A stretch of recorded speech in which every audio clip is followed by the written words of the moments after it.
have had meet the press. We've got 2 editions already, and so the new executive council thought that it was meet the press in Kumasi this morning, just for us to discuss ideas first of all and bring to the fore some of the key decisions, projections, objectives of the FA as regards our work. So this morning it is an opportunity for the media to have that close contact with the executive council. Whatever questions that bother on your mind, you are free to ask. We have members of the executive council here present, and we also have the Regional Football Association chairman also here present, so that if it is that there is any question regarding the Regional Football Association, we will be on hand to respond to those questions. So once again, you're welcome. Before we begin the program, I would like to introduce members of the Executive Council who are here in present. Let me start from the back row, and on my extreme right is a former captain of the Black Stars, former coach of the Black Stars, Executive Council member James Akwesi. Next to him is the Chief Executive Officer of Premier League side, Manchester United, also Executive Council member Kingsley Osei. We have the chairman of the Ashanti Regional Football Association. I have just been told by his nickname is Kumasi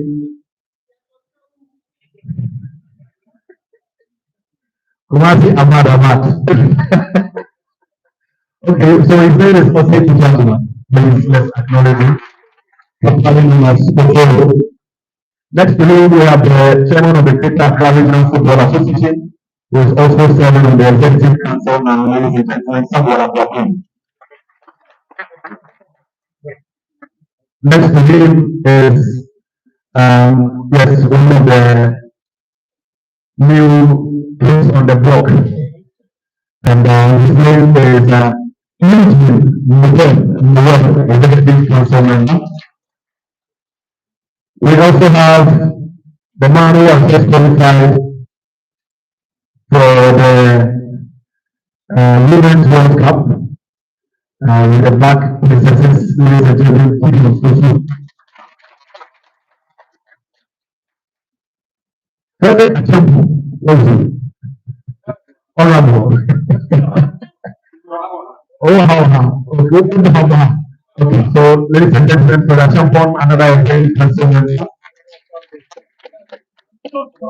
Let me go back to my extreme right again, and we have Nana Sako Odo, also known as the and next to him we have Dr. Mrs. Gifty Owari Mensa, the Women's Football Representative on the Executive Council.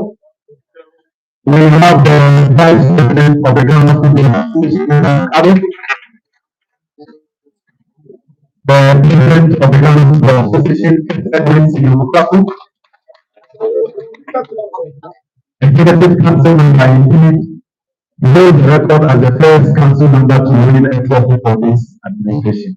Ladies and gentlemen, Dr. Ransford Adeti Abi.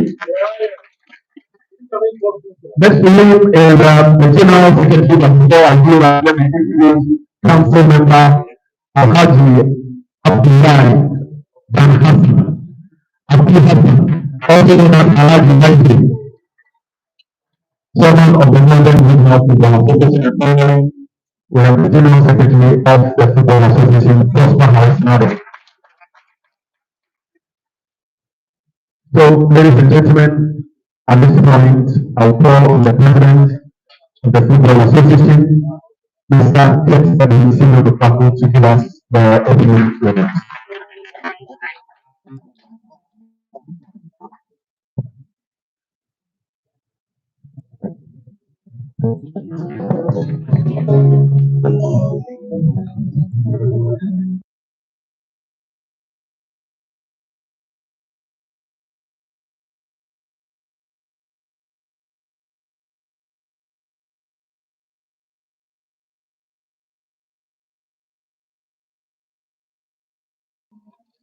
Enyanum, good morning.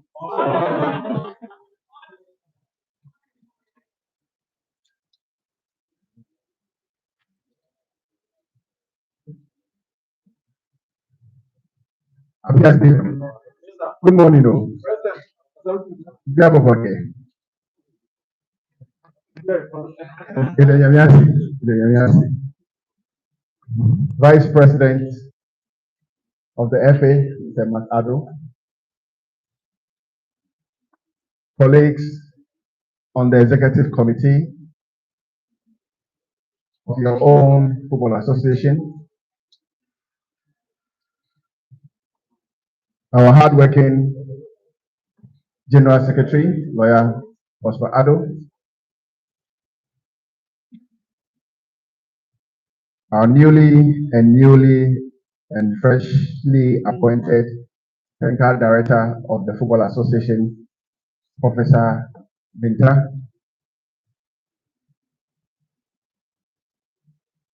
Members of staff of our dear Football Association, my brothers and my sisters, Minyanum, from the media fraternity. Again, good morning. Yeah, you see Deutschland, and you see good morning. So I'm very happy to be here this morning. And most importantly, having the opportunity to engage a key partner in the development of football, which is the media.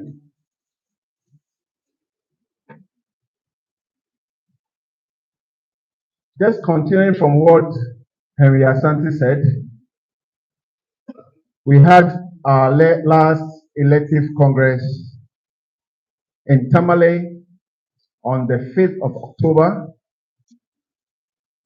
and that was followed by the regional football associations elective congresses on the 13th of October, effectively bringing a closure to our election period.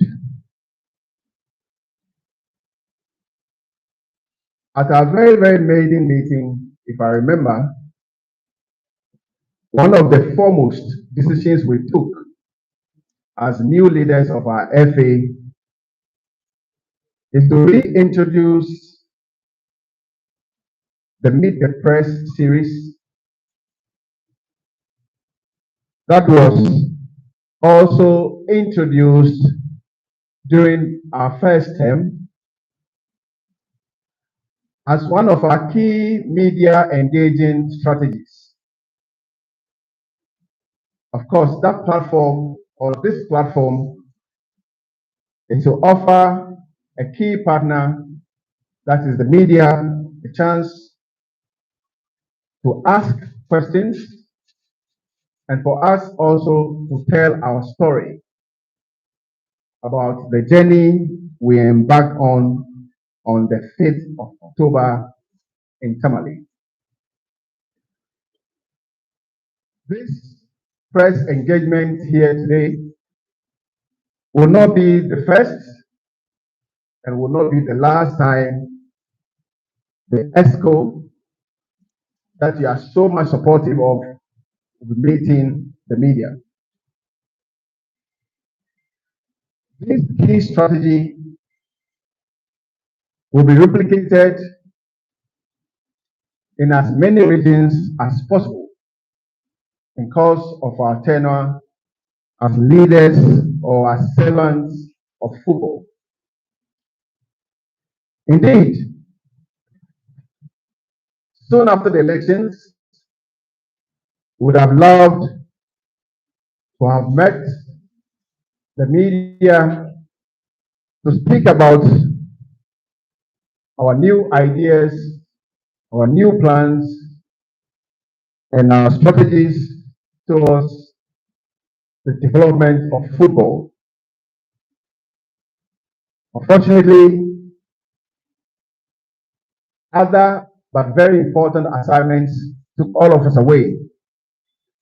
The last one being the big tournament that is currently happening in nearby La Côte d'Ivoire.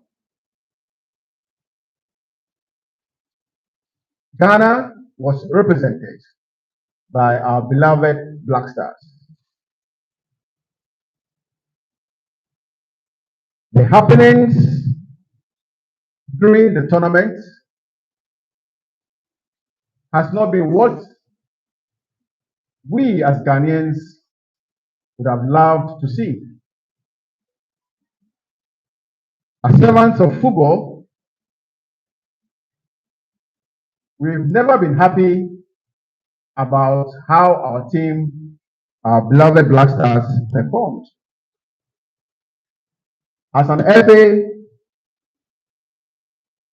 we provided and ensured that the team had all the logistics that they needed to enable them to perform. What did we see of the team? The performance of our beloved Black Stars fell below our expectations.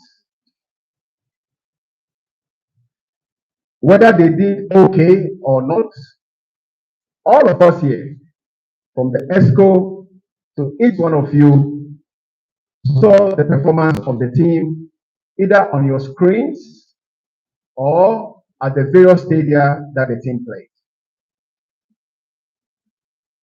Clearly, what we saw of the team was not what we expected of the team. That target of envy has eluded Ghana for 40 plus years. And as servants of football, our dream, our hope, our desire is to bring that target of envy back to Ghana.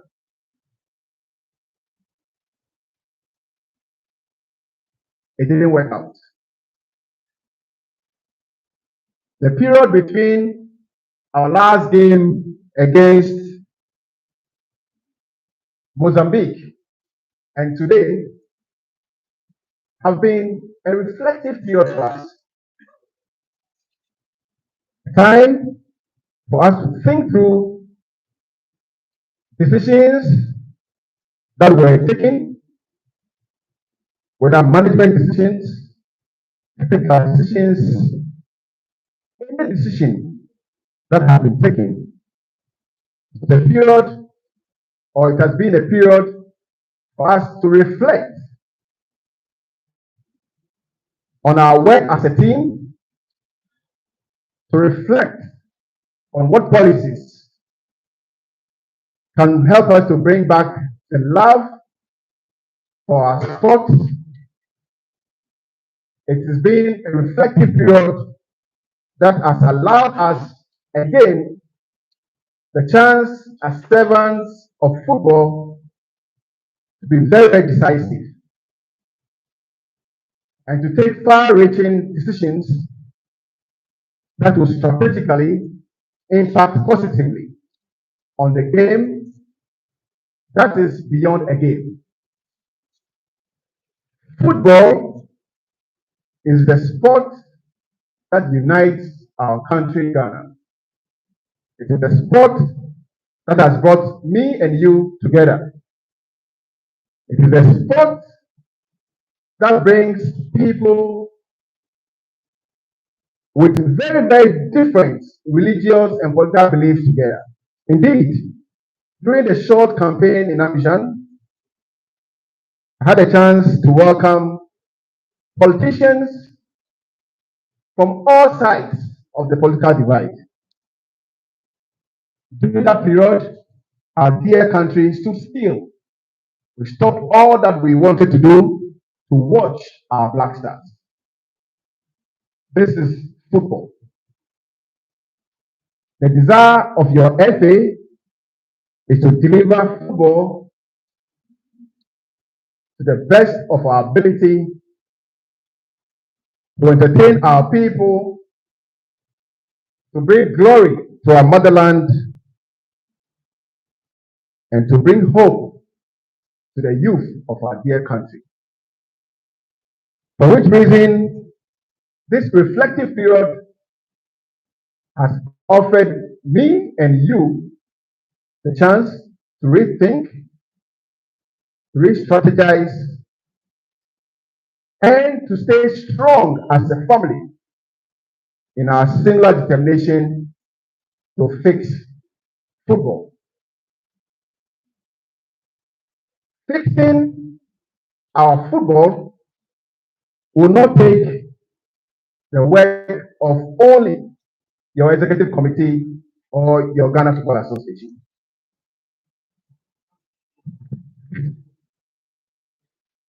Fixing football will take our effort, will also need your support, and most importantly, the support of all our publics. That is the only way we can fix our football. The FA is very, very much committed towards bringing back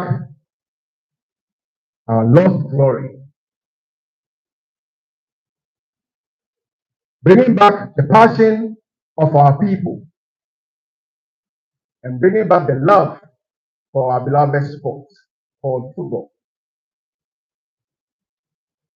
But this can only happen if all our publics stand shoulder to shoulder with us in good times and in bad times. In bad times, we have to be ready, and we are ready to listen to the other mind. We have to allow people to speak out and to offer to us the needed support we need as servants of our game. The ESCO, the council, will not depart from this commitment to work day and night in our attempt to fix or fixing our football.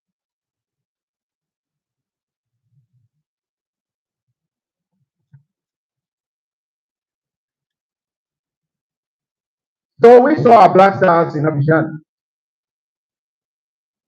This is not the Black Stars that you want to see. And this is not the Black Stars I want to see.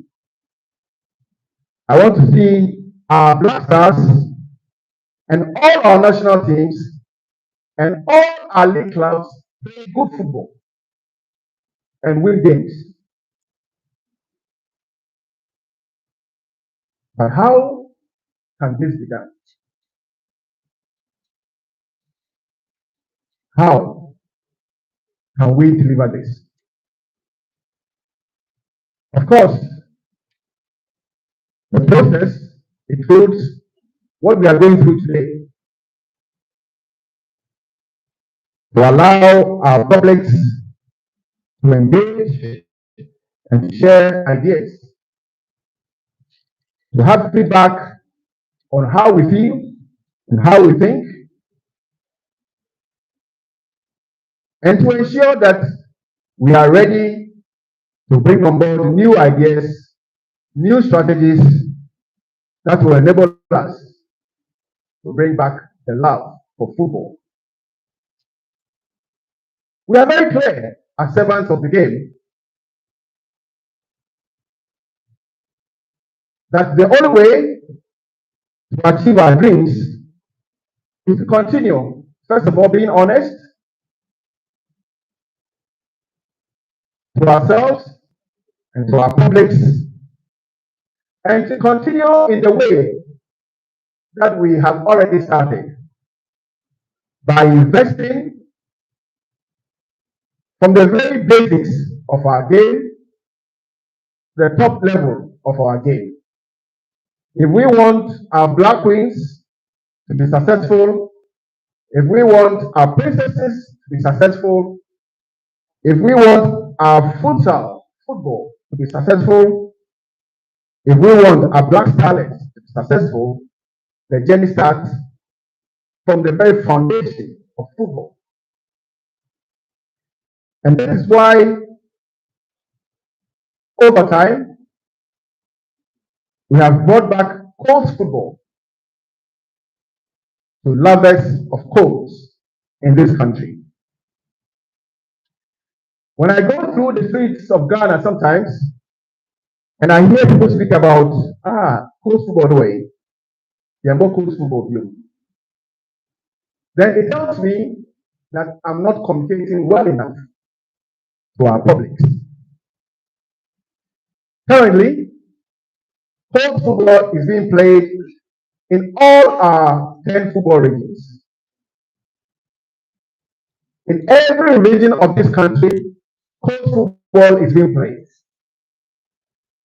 Because we are media fellows and we love data, let me take you through the number of coast clubs we have in each of our 10 football regions. In the Ashanti region, we have 194 active coast clubs. The figures I'll mention here today are the active coast football clubs. In the North region, we have 178 coast clubs. In the Central region, 120. Eastern, 165. The Greater Accra region, 327. Northern region, which is led by Alhaji Abu Alhassan, one.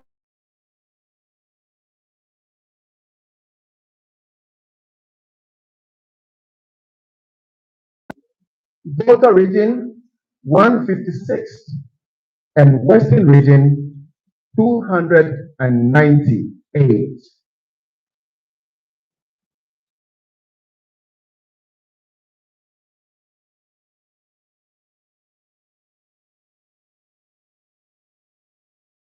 AGL, the FA will continue to support coast football in the regions with the provision of trophies and medals for all our leagues in the country.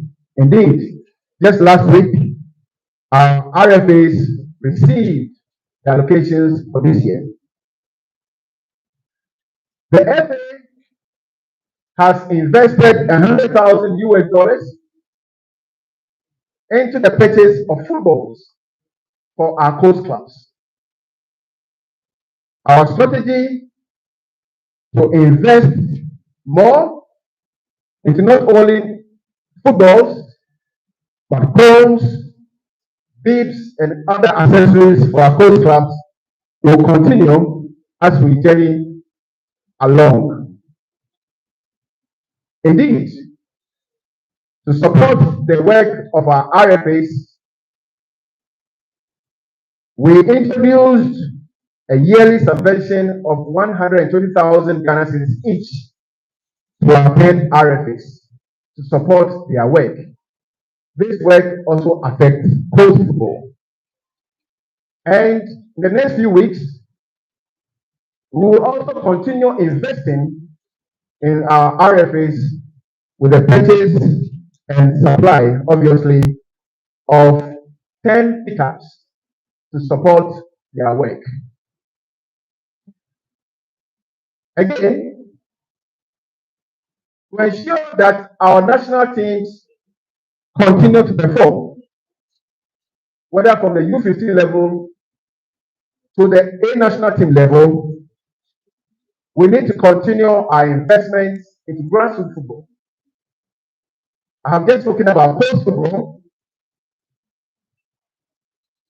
We will continue to invest in the second division, in the third division, and in the women division 1 leagues, as we have already started. Last week, our purchase of 100,000 US dollars worth of footballs arrived, the balls arrived, and they have been distributed to all the 10 regions. This is investment in grassroots football. The result of this investment will soon reflect in performances, whether at the club level or at the national level. In girls football, we have continued to make the right levels of investment. In the next few days, we will roll out a policy that will clearly define the career pathways of a female footballer. As we speak, if a young girl wakes up in the morning and she wants to play football, there's no coach football for girls. They have to find their way, whether they are 12 years, they are 10 years, into Division 1 league football. This is not possible. Of playing football. As we speak, the Black Queens have qualified for the AFCON. The Princesses have qualified to participate in the U20 Girls World Cup. These are good milestones for Ghana, and we'll continue to offer them all the support they need to be able to excel.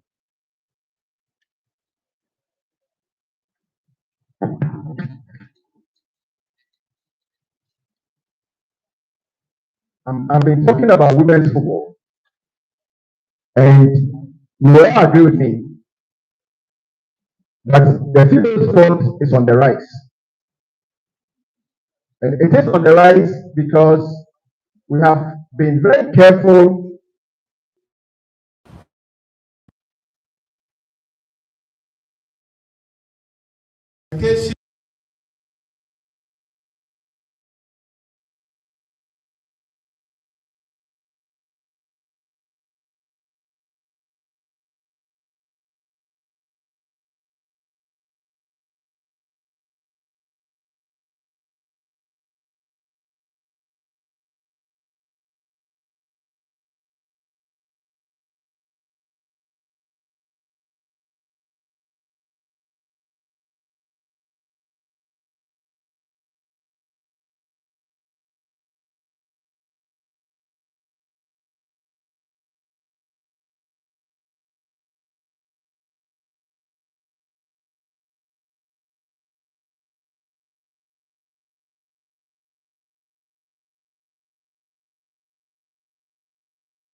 we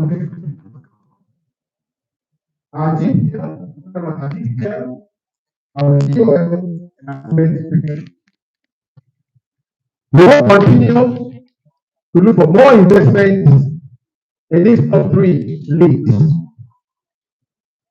And part of our strategy to look for new investments and to also retain our existing partners has led us into the establishment of a new debt that will support our sponsorship and our revenue generation side. Here, I am talking about the introduction of the business development desk to support the work of the marketing directorate.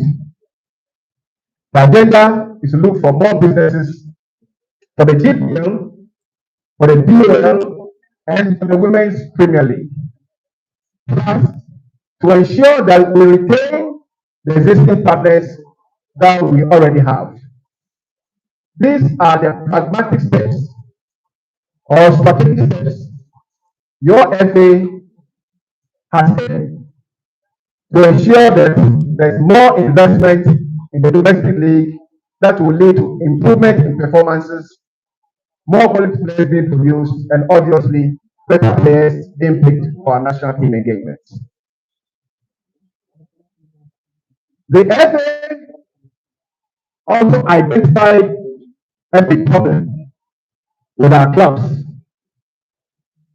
the lack of decent transportation for our clubs.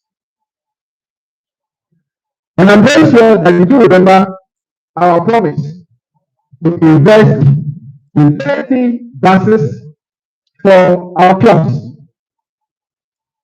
This strategy is underway. At the end of this current football season, the 12 promised buses representing the first tranche will be ready for our clubs to pick up. So the idea is to strategically invest in the purchase of 30 buses for our clubs. These buses will be used by clubs in the WPL, DAL, and the PPL. I am very happy that the last 2 days, the former president of our country, His Excellency John Dramani, made mention of his desire to encourage our domestic players to stay a lot longer and to fight for recognition in the A national teams. The policies we have rolled out is a testament of our belief that when we do the right levels of investment, our leagues will grow. And when our leagues grow, our players will be happier. And when they are happy, they will stay in a lot longer. In our desire to make this happen, we have made proposals to government for strategic interventions that will enable our players to get more money, to stay longer, and to be recognized by the selectors of our national teams in their attempt to build strong national teams. It's our belief that government will support our call, will support our push, and when this happens, we'll come back to the media with a full strategic direction on those interventions.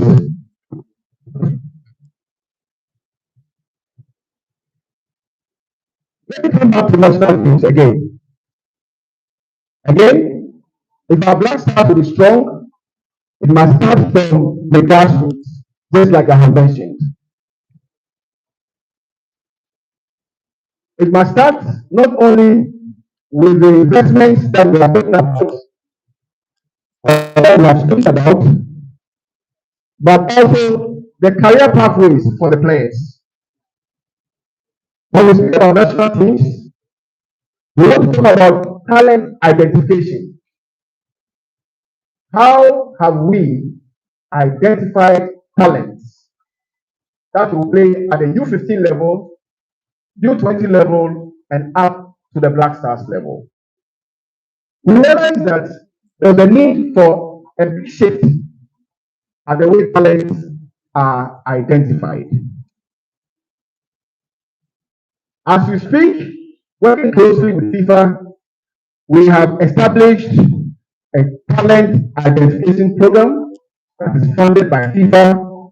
The first pilot was staged in Accra. The second pilot will be happening in this region. And kids who are picked from this pilot will end up in our newly established GFA Elite Football Academies. The first of which was established in the East. The foremost GFA Elite Football Academy, which will give kids who have been carefully selected and who will be trained according to our DNA the opportunity to become national heroes. We have invested in our first academy in the Upper East. The next few weeks, the second pilot will be happening in the Ashanti region here. The third will happen in the south. Most importantly, the end mission of your FA is to establish this GFA elite academies in each of the 10 football regions in this country. Let's have a picture. What is going to happen? The kids are going to be identified early. They are going to go to school, offer football tuition to well-trained instructors backed by FIFA. Just imagine over a 3-year period how many super talents the FA is going to produce across the 10 football regions. Their impact on individual clubs, their impact on national teams, your guess will be as good as mine. What is good is that the FA is very, very committed towards this venture. To confirm our determination, the FA has employed one of the most experienced ex-footballers, one of the most educated ex-footballers, and in recent times, the ex-captain of Midema, the CEO of Midema, Tekechuta, as the general manager for the FA Elite Academies.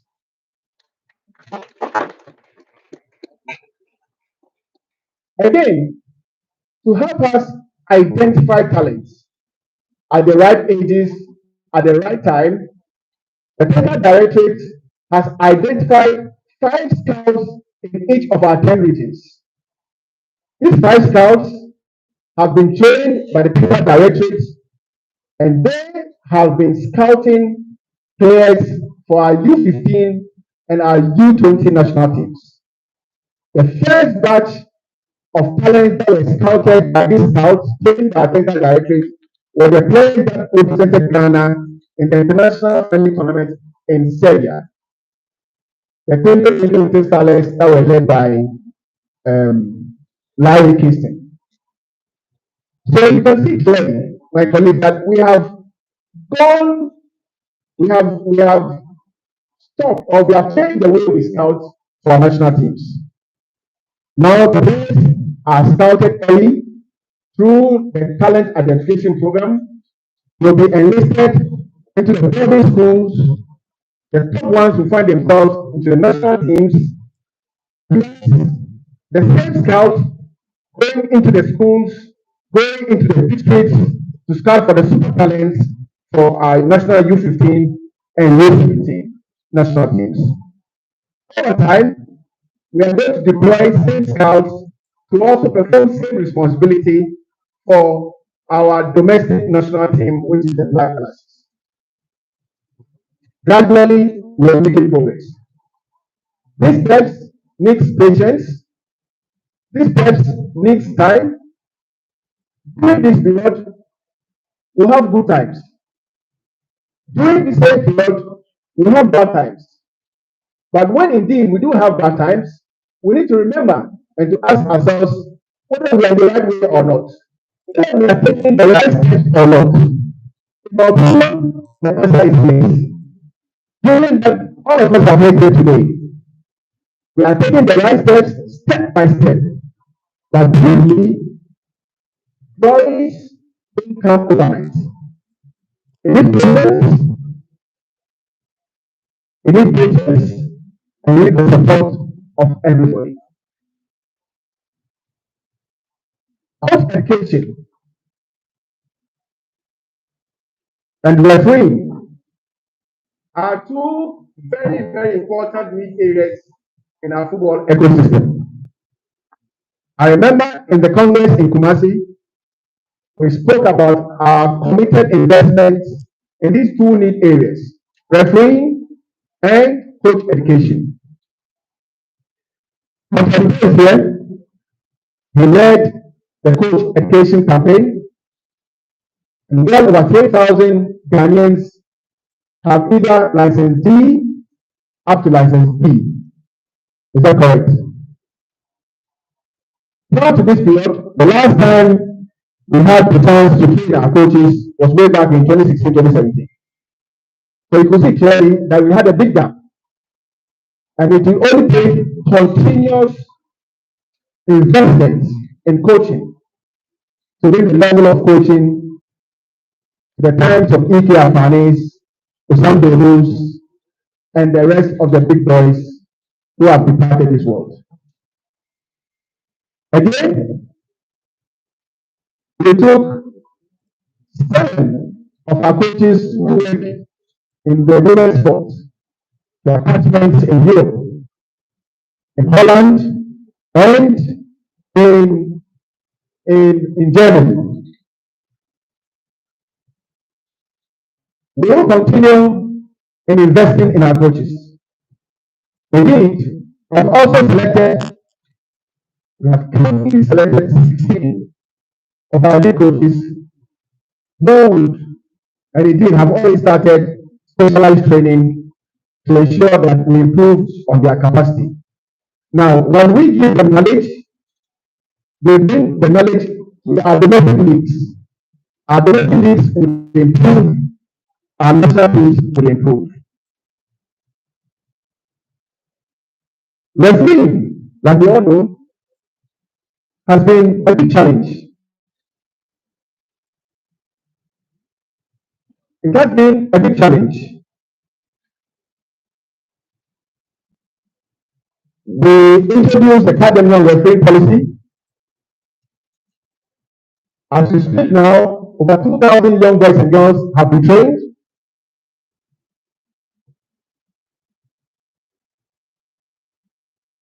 Some of these promising talents will find themselves into Division 1 games and in the Premier League games next season.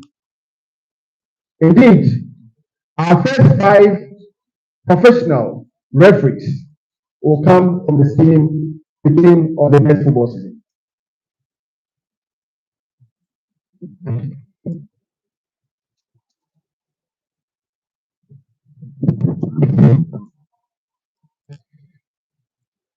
Funding of the FA and FA related activities has been a challenging one.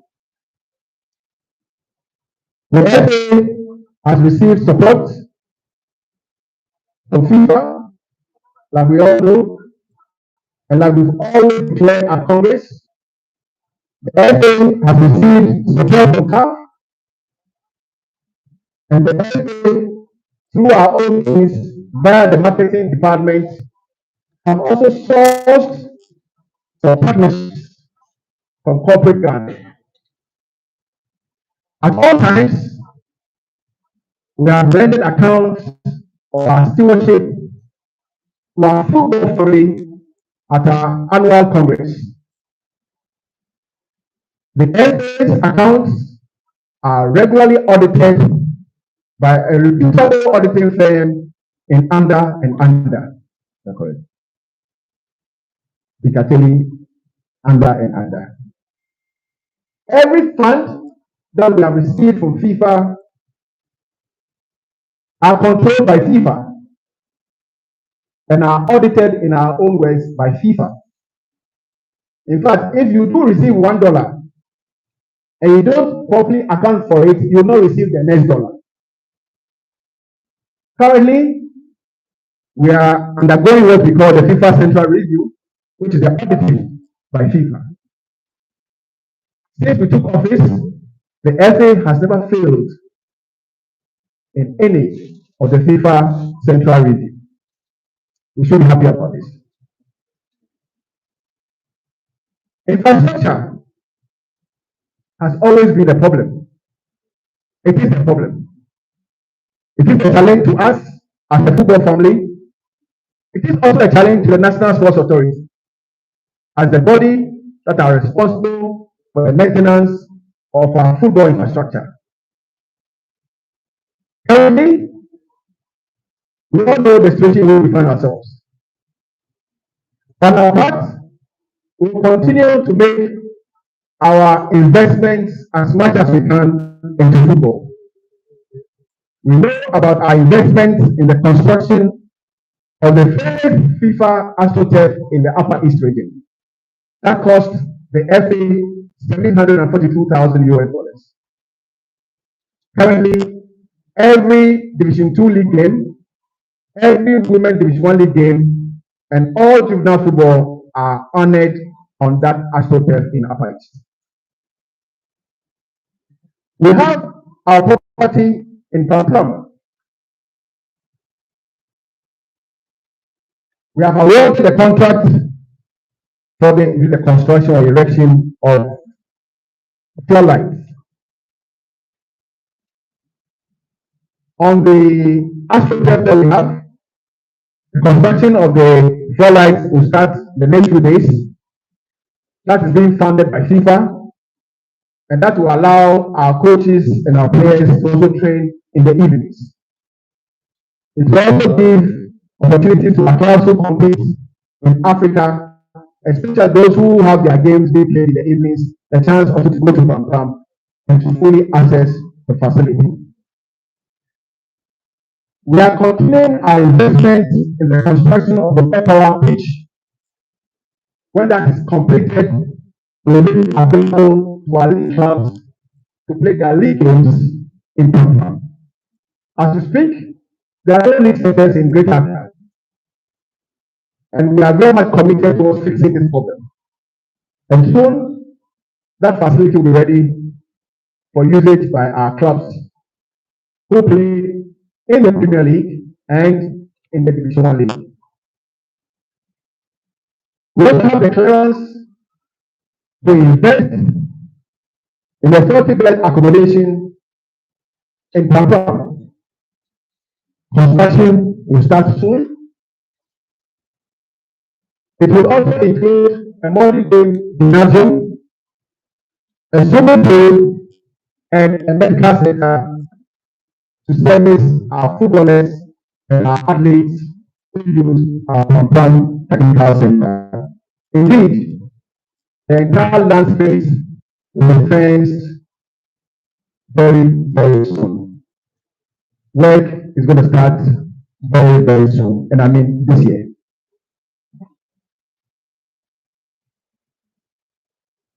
We have also taken a decision, we are still investing in the game, for the construction of two natural first-class grass pitches at the Technical Center in Pam. This work will start in August. It will add up to the existing pitch infrastructure that we have in Pam.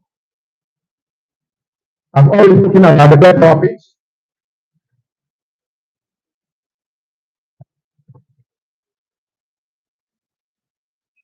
As part of our desire also to fix the problems that we have identified, we also acknowledge that we have communication challenges.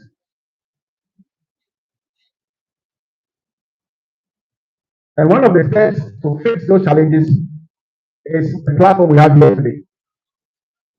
But beyond that, we have tasked our IFAs to start fixing the problems from their end by communicating more with their publics and by fully utilizing the relatively cheap communication mediums or channels that we have, i.e. social media.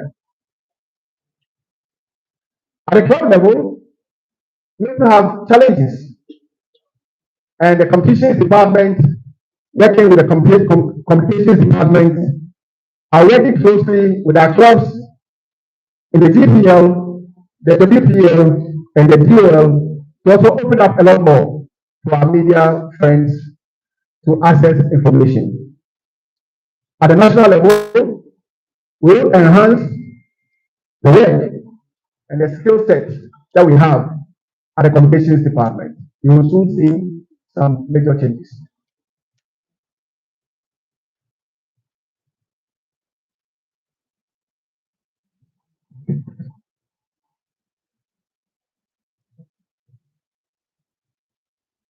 So We are here talking about Ghana football. We've spoken about boys football. We've spoken about girls football. We've spoken about beach soccer, futsal. We've spoken about the development and investment needs of our top tier leagues. We've spoken about the need for investment in infrastructure, the introduction of our BAS strategy, etc., etc. That's to tell all of us here that the reflective period has taught us big lessons. We have engaged a lot, and we accept where we have been wrong. The notes that I've espoused here speaks to this fact.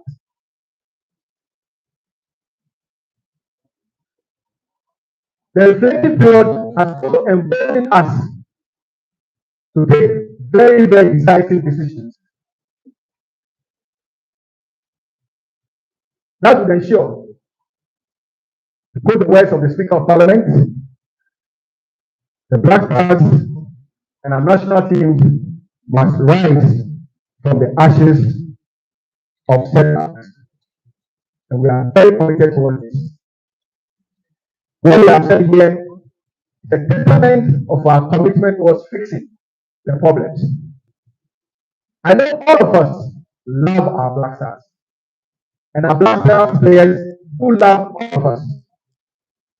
And all of us are committed towards fixing the problems with the Black Stars. Indeed, that journey has already started with the search for a new trainer for our Black Stars.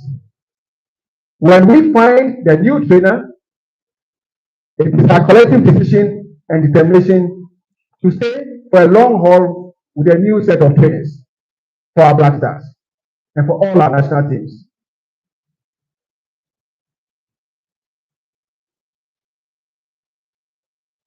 I know and we know that all of us, including Team Eben, want our Black Queens to win, our princesses to win, our maidens to win, our starlets to win, our damsels to win. How to win is what we have espoused here. Investment, investment, investment, and keeping the way and taking decisive decisions. We love our Black Stars, we love our Black Queens, we love our football. We want our football to rise from the ashes. We want to enjoy our leagues. It's a reason why we are calling on all stakeholders, all underlined. The government,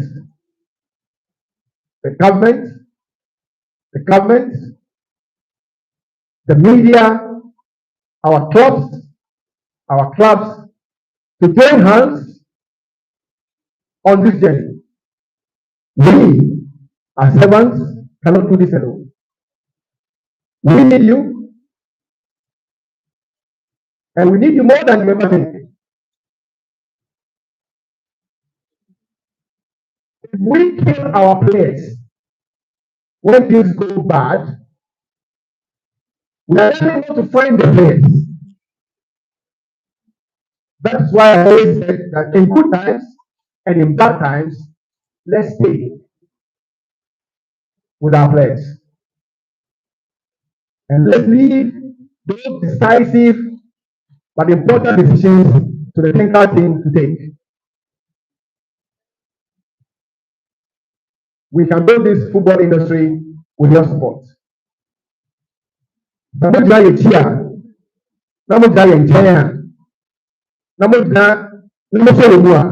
can do it.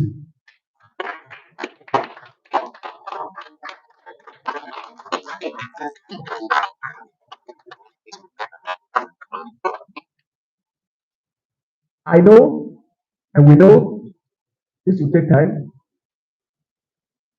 but because we love our football, sometimes we want the results now and now. It will come. It will come with your support. I thank you so much, Vice President, colleagues. We are ready to listen to you. We want you to ask all the questions you have on your chest. Please don't leave any on your chest. We have the time to listen. Thank you.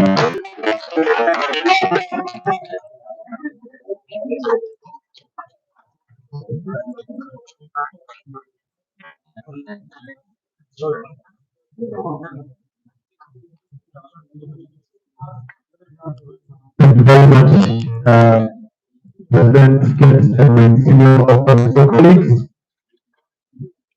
The council is now ready for your questions. I will pass the microphone on. You raise your hand, you mention your name, and then you can ask your question. Thank you. Pepper, please, I need you here.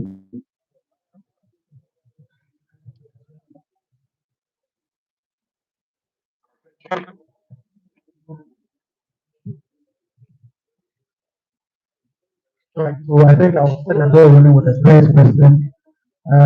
This is to the entire council. There is a perceived notion out there that the current regime is anti-media. Okay, my name is Nathaniel Eche. I'm a freelancer currently. There is a perceived notion out there that the current regime is anti-media, and that is mainly based on the fact that especially the transfers are always keeping away from the media. I would want the council to take this opportunity to address that if they think that is the case. If it's not the case, why is that information out there?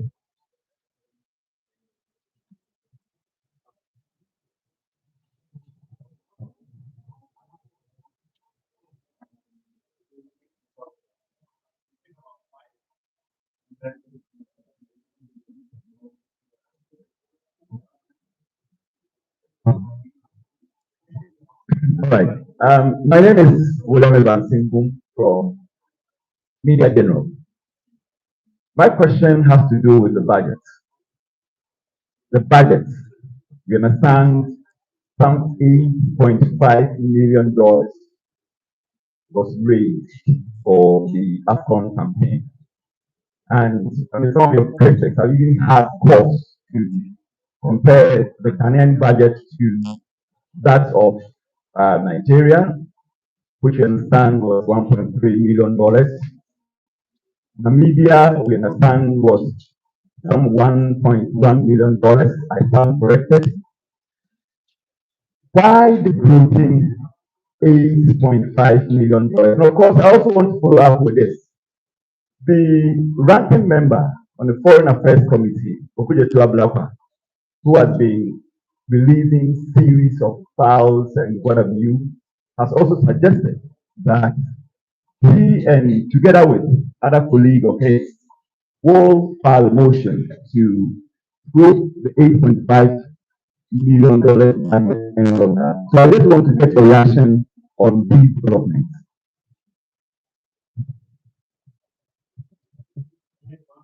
My name is Michael Asaibo, so TV from IFM.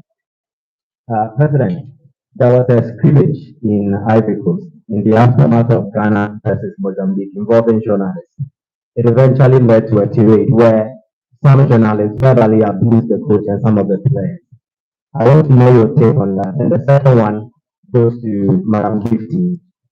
What is the current situation on the bonuses that have not been paid as regards the Black Queens and the Black Princesses? Because it looks like it's a dragging issue.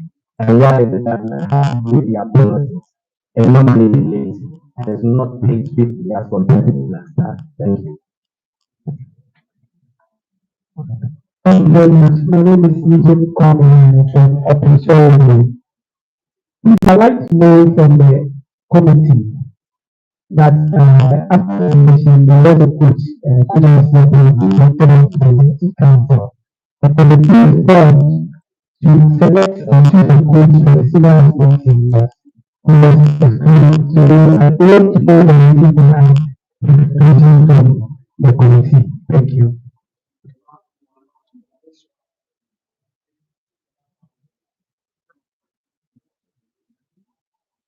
The numbers of the budget. Please, I would want that once the GOP is in place, hide some key appointments of the FE from the media. For instance, when Bernard became team, we did not show any statements about Bernard recruiting before the process was taken.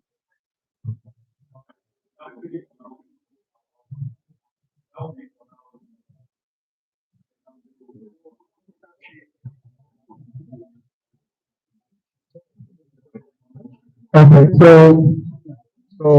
I'll invite Laura and then allow to take the question relating to the media. Vice President Mark will speak about budget. Of course, I'll have to react. Well, that question was directed to me. Media analyst, our process. Mr. Appiah will speak about Mr. Appiah. No, I'm just joking. I'm just joking. I mean, the GS will react to that, and we will also react to the last one, which has to do with the non-announcement or otherwise of the departure of Bernard.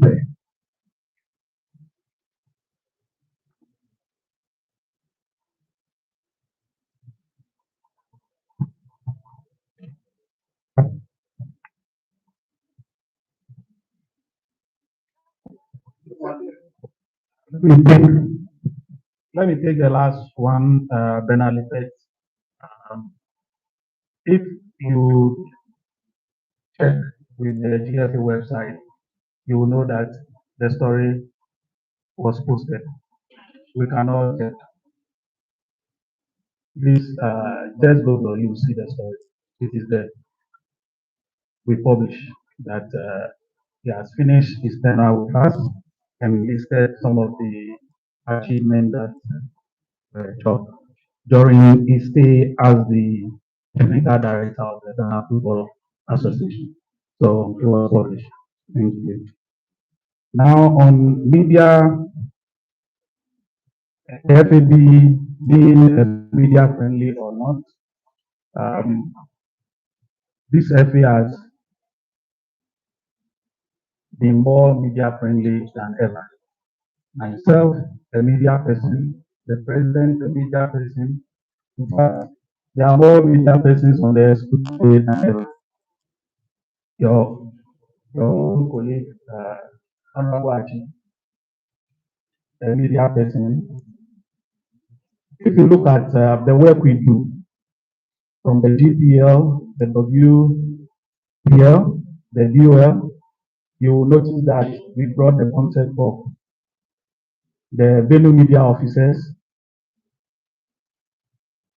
who work daily with us.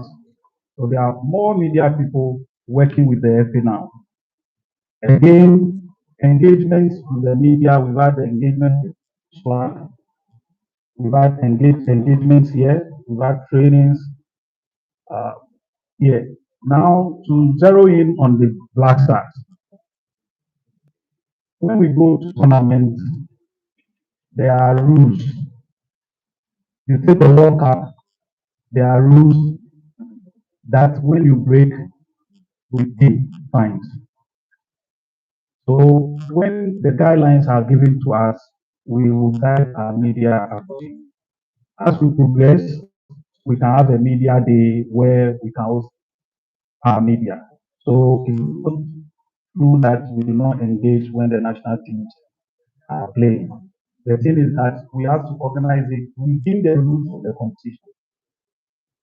Now, for instance, some of you, I said some, not all, they don't know. But when we go to a World Cup, the entire place where the Blasters, the national team would lodge, is assigned by. We cannot do anything about it. The entire building and the street in front of the building belongs to people. If you allow certain things, the fines will be on us. The same for training. When they give the time for the media to cover maybe 15 minutes, the first part of the training and go, and they say you should not, even for the association, there are things we cannot post at the uh, tournament. When we post, there will be sanctions. So filming, training, there are rules. And then also, more importantly, the FA would have to create the environment conducive for the coach and his players. So when the coach asks the FA that we will do things a certain way, we have to make sure that they have exactly the plan they want. That is the help we can give the team to deliver for us. So some of the areas will lead to the technical team to decide. I know as a journalist, sometimes it's difficult, but that is the help the FA can give to the team. We'll continue to engage with the coaches so that they also see the need to also allow, but you can also, we have to also allow them to shape the team the way they want. You will notice that in our training, these days in the coaching licensing, there is media training for the coaches so that they appreciate more the relationship between teams and the media. So we'll continue to improve on that. Now to ESCO member, Coach Appiah. The committee working to select the coach, when they finish, will submit their report to the ESCO, of which the Coach Appiah is part of.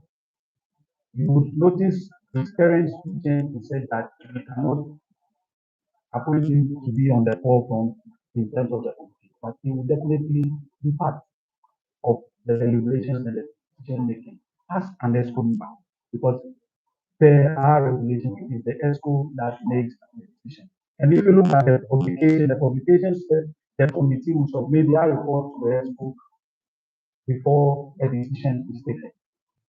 If you look at the story again, you see that the engagement line.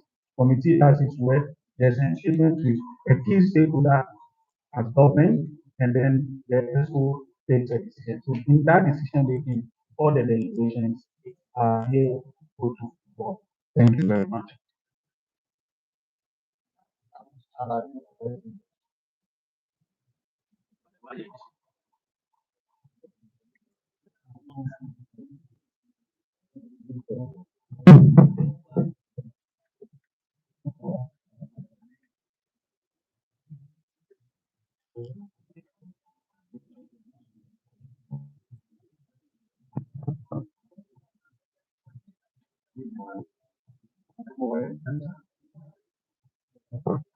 Good morning.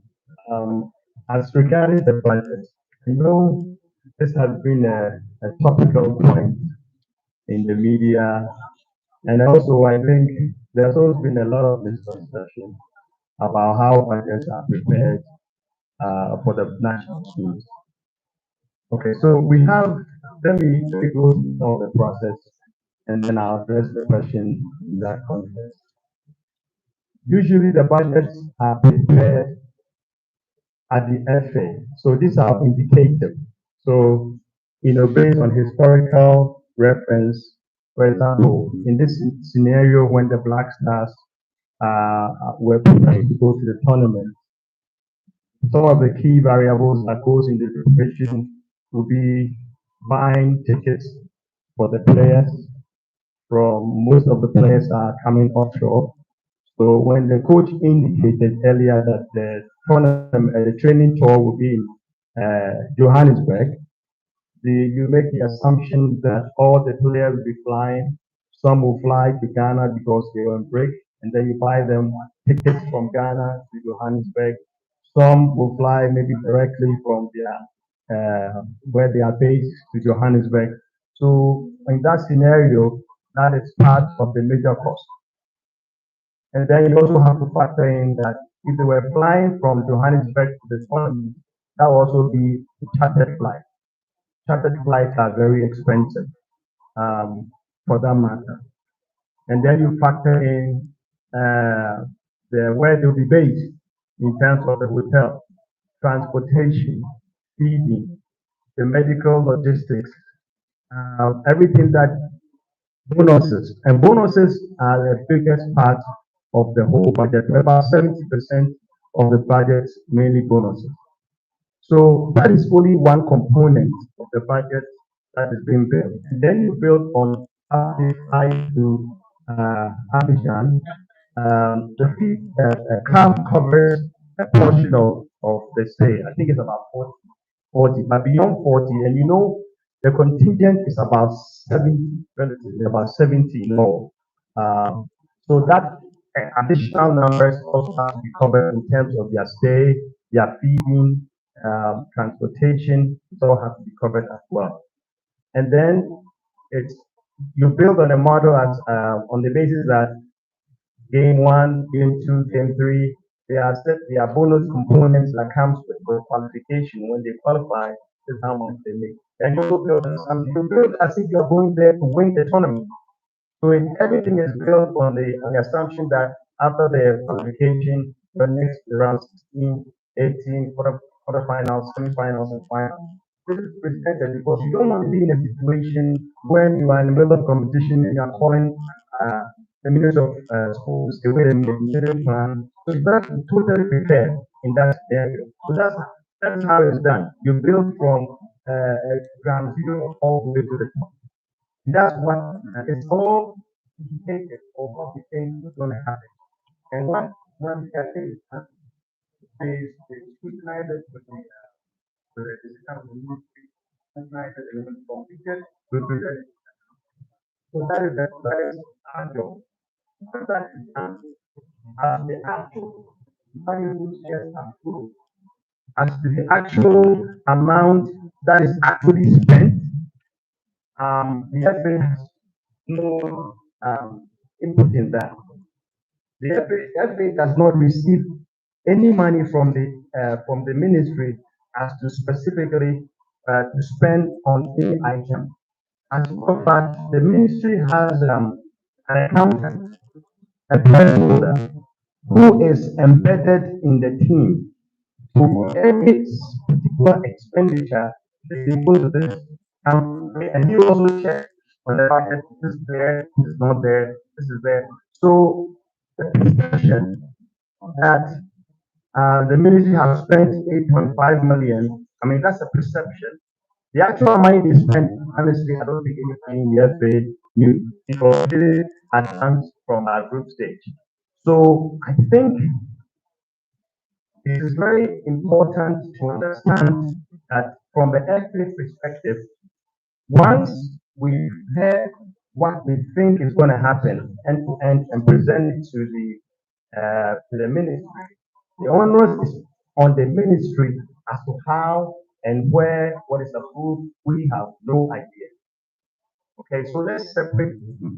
And then the ministry have somebody embedded in the contingent. For example, they'll say, oh, we need to go and buy some spices. You have to go and justify that to the press holder. He will look, okay, this is approved. So everything is by a line item based on the budget that is there. Now, I also want to debunk another misconception. It's so sad sometimes people get on the media space and that start throwing numbers around. Nobody can tell me that Nigeria spent only 1.2, 1.5. It's fake news. I'm telling you, we know it's fake. We communicate with them all the time.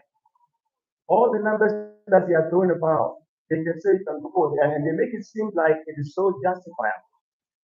Sadly, we sometimes kill our own self by virtue of, using information, derivative information, this may not necessarily be the right information. And it is important that you go to the source, you go to the ministry, and then they can tell you how much money they spent. For example, you didn't go to Dover. Does it mean that money was spent? Obviously not. That money was not spent. So we just have to be more circumspective about how we go about, portraying ourselves. Because in the end of the day, we are just sending the bad, negative press on our own product that we are trying to promote. From the FA perspective, every game that we play, every tournament that we go through a thorough process, putting the numbers together, and we present to the ministry, the ministry responsibility to get to seek the approval and to also decide what to spend partner to strengthen. I think that's what I'm giving it. Thank you.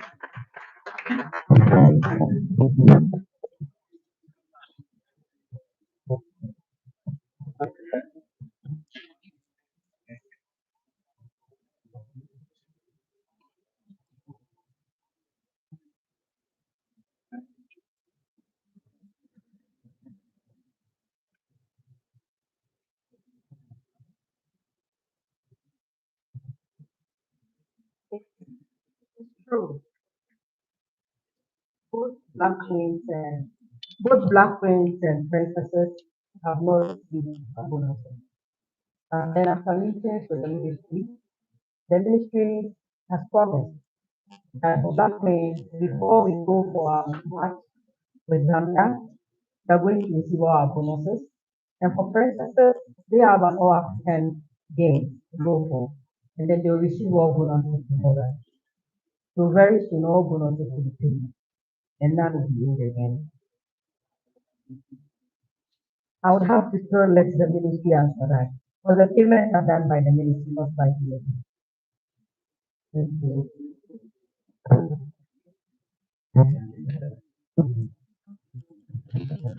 Thank you very much, Dr.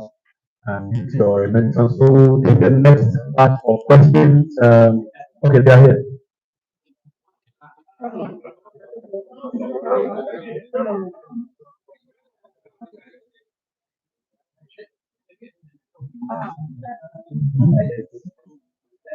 I I don't know. I don't know whether I remember. I don't know whether I remember the question clearly, but I think it had to do with how my colleagues reacted to the bad performance of the stars. So I'll start by saying that I share in the pain of every Ghanaian on the bad performance of our Black Stars. I also share in the pain specifically of our colleague journalists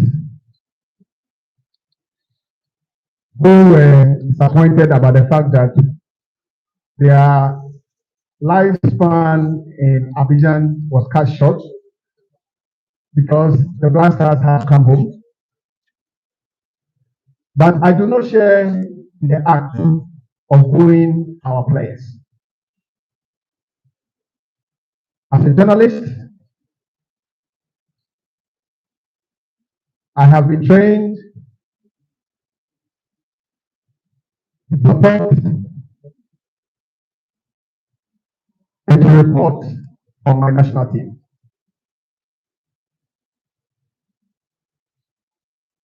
I pray and hope that that similar act will never be repeated. Because that same act has resulted in CAF having a second look at fines when people misbehave. And they are looking at fining Ghana for that similar act by my media brothers and sisters. It was a bad one. And like I said here, the period between the time of our exit and today has been a time for reflection by the FA and by all of us, my media colleagues inclusive. If we behave well, we know. If we can do better, we know. So let us all take and embrace this opportunity to reflect on the most recent happenings and just make sure that we don't put Ghana in a bad light during such big things. Thank you.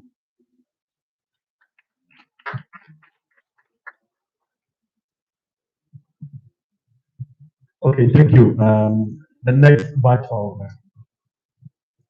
yes, thank you very much. My name is Thomas. My question is, when you went to Abuja and the performance of life I want to find out who takes that responsibility. Is it the players, is it FA, or is who? Is it the coach? Because and then the coach was immediately signed. So why is it that FA does not involve your team as FA? Because if you would take that responsibility, depends on how you answer that question. If it is you, FA, who should take that responsibility, then why are you still in office? There's a lot of mindset, please. Everything done from Kenya, left India, everything done. My question is to the president. If you ready, since you are doing honors, the last three time to the draft time and the something else, not what we are expecting as you rightly said. My question is, they say that when you keep doing the same thing, we end up achieving the same results. So why is it that 2020 after AFCON Cameroon, we came back and sacked our coach. 2022 World Cup, we came back home and sacked our coach. And recently we have sacked our coach. Are we sure the president is always the coach? And lastly, as a president, what is your topmost legacy you want to leave in the grassroots since this is your second term? Thank you. Good morning, House.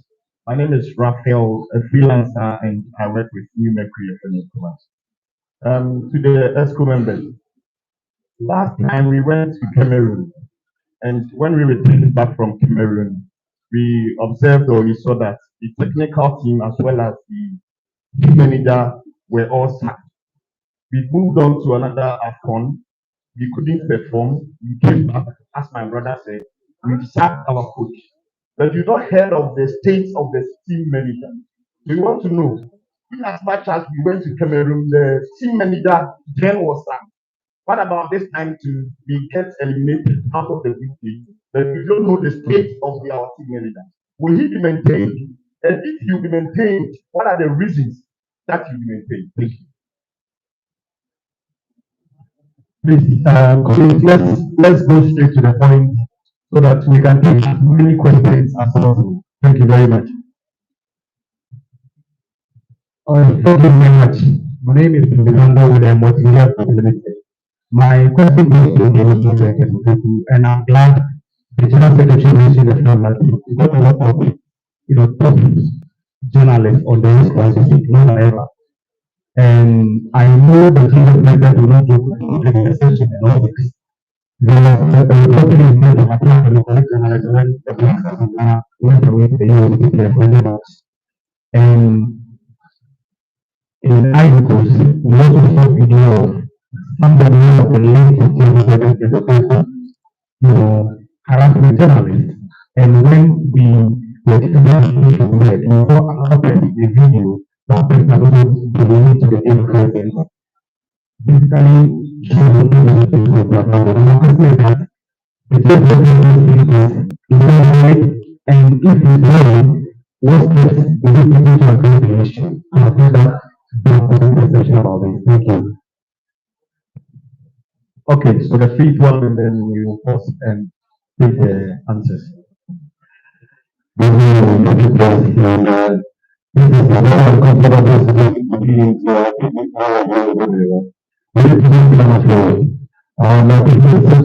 what is the criteria of selecting players into the national team? That's the question. What is the criteria of selecting players into the national team?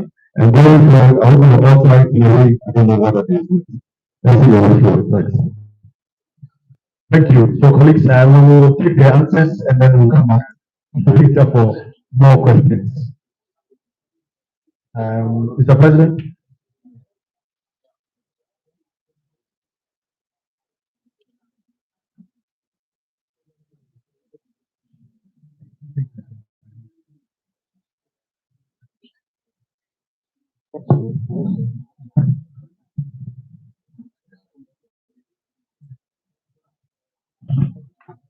Thank you very much. And good morning. Good morning to everyone. Robin Chief, great to see you, my brother. You know, we emceed our national service night here at this same hotel in 1994. It was the MC, our national night. You see how do you call it, like the pavilion. That's what we had the national night. Nice. I love to see you as the MC, and we've been a great MC and colleagues since then. Good to see you, my brother. Yes, thank you. So you were in primary school? Alright, so the first question has to do with safety. I think that it's pretty obvious that everybody involved is taking the coach is taking responsibility. The player, still the captain, as seen many other players, also take full responsibility and also apologize. Then kicks off after the full meeting is also apologize, taking full responsibility, and is assured that we're going to take all the steps necessary to ensure that we do not have that kind of situation again. And so this is reflective of the fact that you have different players or different stakeholders. You have the technical team, you have the players, you have management, and all of them have roles to play in ensuring that it's only um, right that when there is failure, all such parties have to take responsibility. So if you expect that when there is success, you ought to be rewarded or applauded for that success, whether you're a player or a coach or the management of the team of football. When there's failure, you also take responsibility. I believe that in this case, all those roles to play that responsibility you and answer the question. And then I think of one that was talking about coaching in the team. But I think in 2020, first of all, in 2019, after 2019 was not um, the that was in Cameroon. Cameroon was 2021. The 2019 tournament was an annualization. If I recall, 2019 was not an annualization. So under the Okraku in Cameroon 2021 and then Cote d'Ivoire 2024. This is actually the 2022 tournament.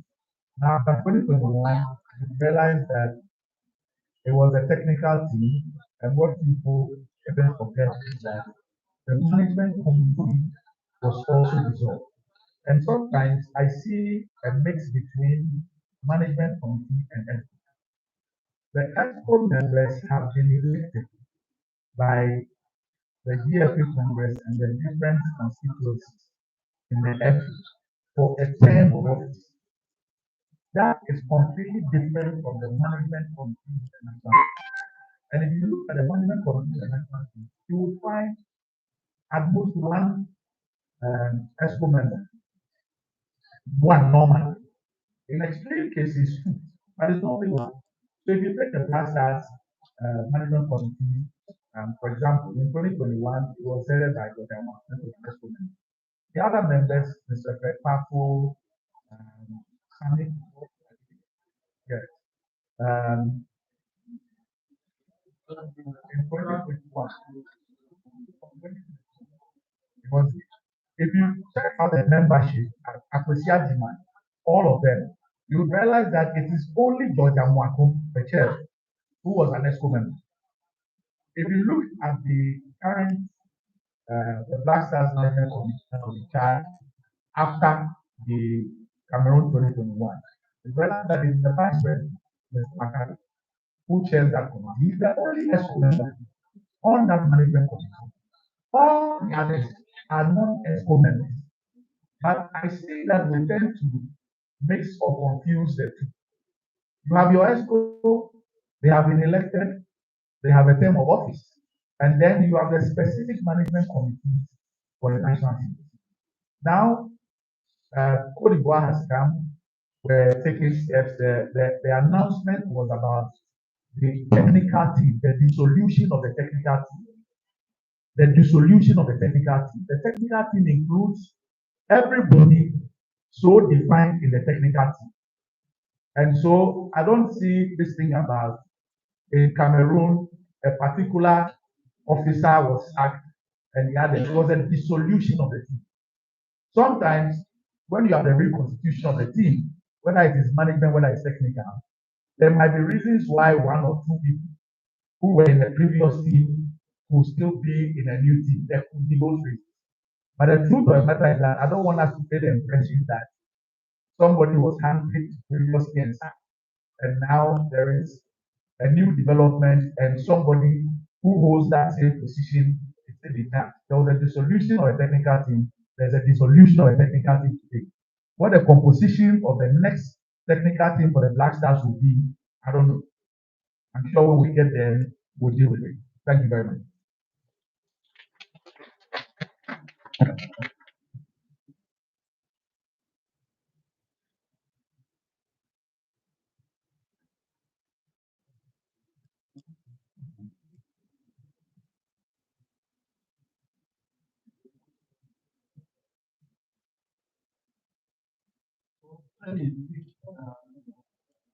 Selection of players to the national team. I think the competition regulations and what we do with FIFA simply says that player of the country. That's the first selection criteria. So if you are not a Ghanaian, you can't be in the Ghanaian national team. That is clear. Then what is left to the coaches. So the coaches select the players based on their gameplay and philosophy, and I'm sure the coaches can explain that. Thank you very much.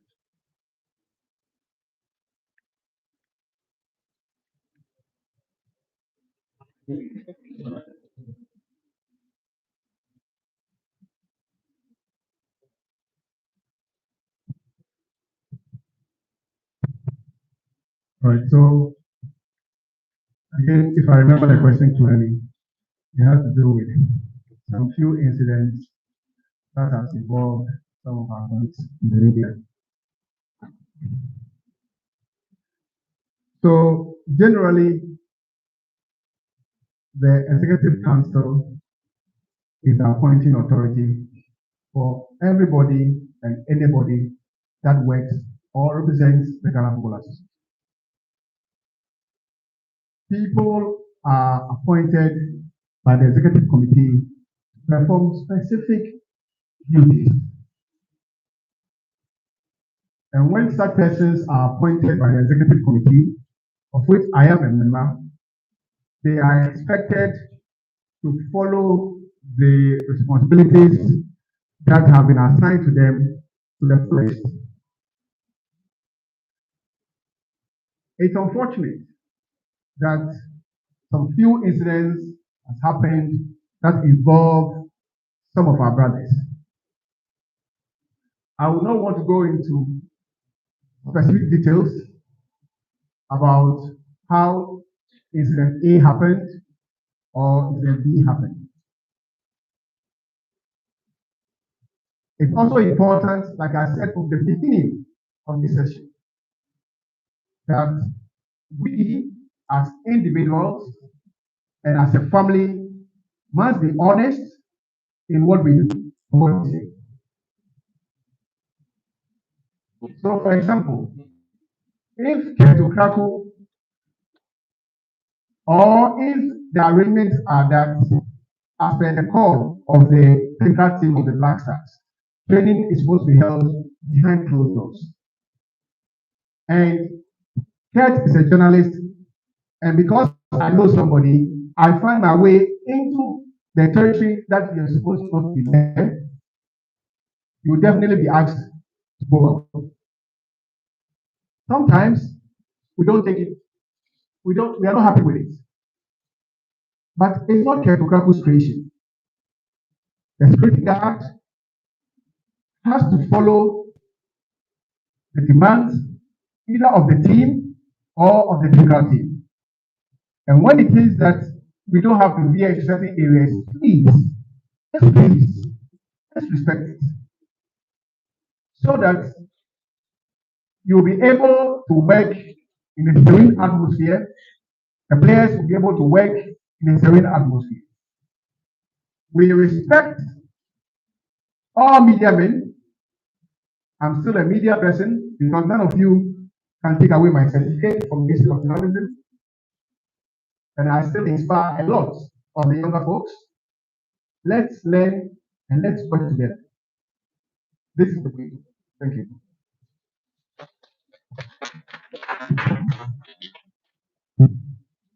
Okay.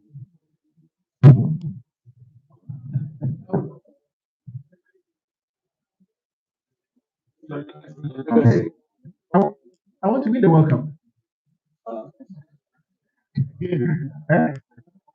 I want to read the welcome. I want to read the outcome. I want to read everything that Ghana finds itself. That's the vision of myself and everybody. And and I want from our technical center to be Krabehe. And inshallah it will be Krabehe. Thank you. Okay, thank you. The next microphone. Good morning. My name is Franklin Amanjima. I'm chief editor for GhanaMassMedia.com and SWAG as member.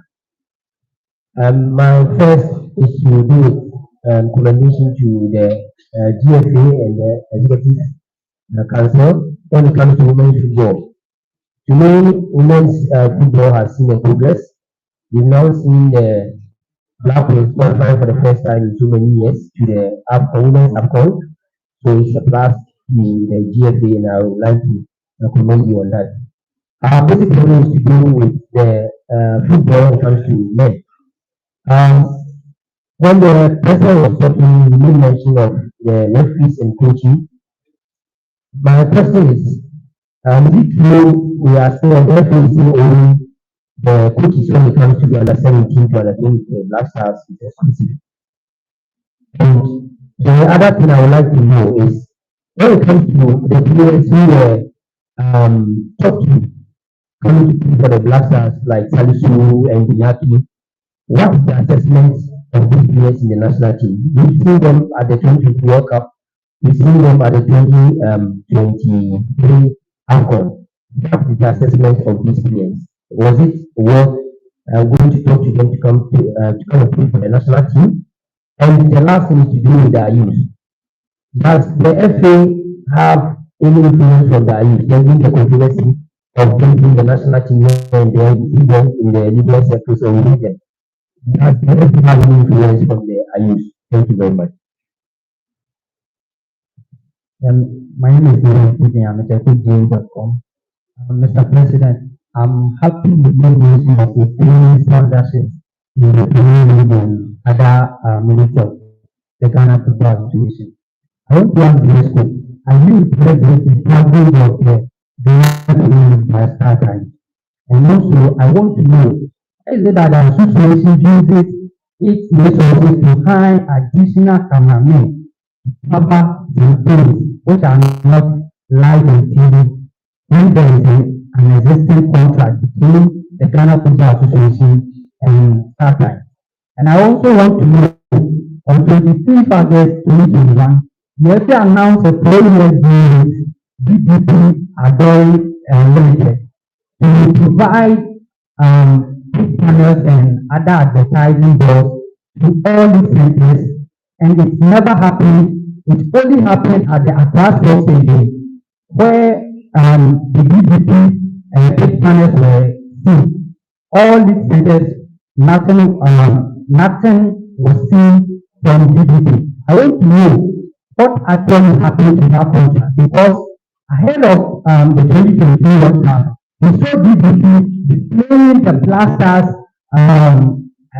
players at the airport when the contract stated on the FA website that the contract is about the Ghana Premier League to provide all those pitch panels and also big balls will be placed in all the 10 football regions, but none was being seen across the country. I want to know the reason and what happened to that day. Thank you. I think before Osman comes in, please, we'll take only one question per individual. If there's an opportunity for more questions, that will be allowed because there are a lot of people who would also want to ask questions. So one, we'll select your most important question and then ask. Good morning. My name is Osman Favor, representing John Broadcasting. I have a public interest question in further matter. Like I said, this is a thing. Now, the Indian Commission Panama. Because we need to talk about Mr. President. Our politician said, receipt na new Ghana, every call after ɛyɛ aban na ɛde n'aba na esi na n'ama nso sɔɔto no nti argument koraa no wo esi president wɔn a members yi bebree ama nti time a ɛwɔ after na sɛ n'aba pa sɛ ebi nso ɛdwe bi na n'ɔpa no na ɔde n'ɔkɛ na n'ɔkɛ ɛde n'ada nti efi de ba a yɛa na ma set up a new team na mo de ɛfi foforɔ bi aba ɛte saa nti saa ekyir no mo nsa yi afei. Due to the Kataba and to the Katana thing actually, so we see up on this one. Now, a year, we have a problem. What happened from the unmounted, again, for the Ghana Casa, she's on the order.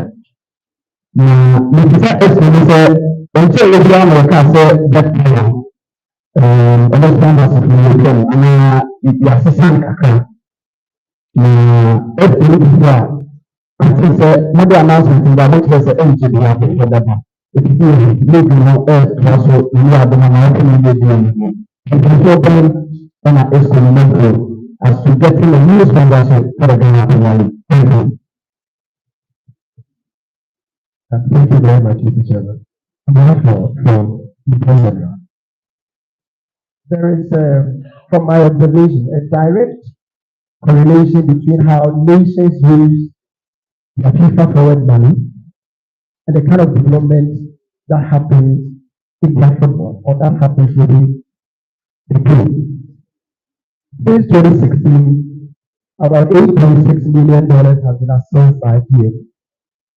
Unfortunately, we do not have any decent facility where our national teams can train. We do not have a decent facility where our national teams can train. Shocking in terms of the usage of the money is how it has been used for Ghana. So when you look at it, you see administration, you see equipment, some of them going for as much as 3.6, some of them $2.9 million. I ask this simple question. Based on what has happened, have we learned anything from that? Mauritania and the likes are developing their game for the amount of money they are receiving from this FIFA forward line. Unfortunately, ours is the opposite, and that is the reality. What have we learned from it? And going forward, how are we going to judiciously use that money for the benefit of the team? And the Vice President has chaired a committee that looked at the bonus structure of our national teams. If my memory serves me right, with Mr. Kujofiani serving as the vice to that particular committee. What happened to that document? And why are we still doing the same old things in incentivizing our national teams with money, which is not yielding results, when extrinsic motivation, compare that to intrinsic motivation, you know that intrinsic has been. Why are we always fueling this drive of using money as an incentive to get the national teams to perform when it has mostly failed over the years? Thank you.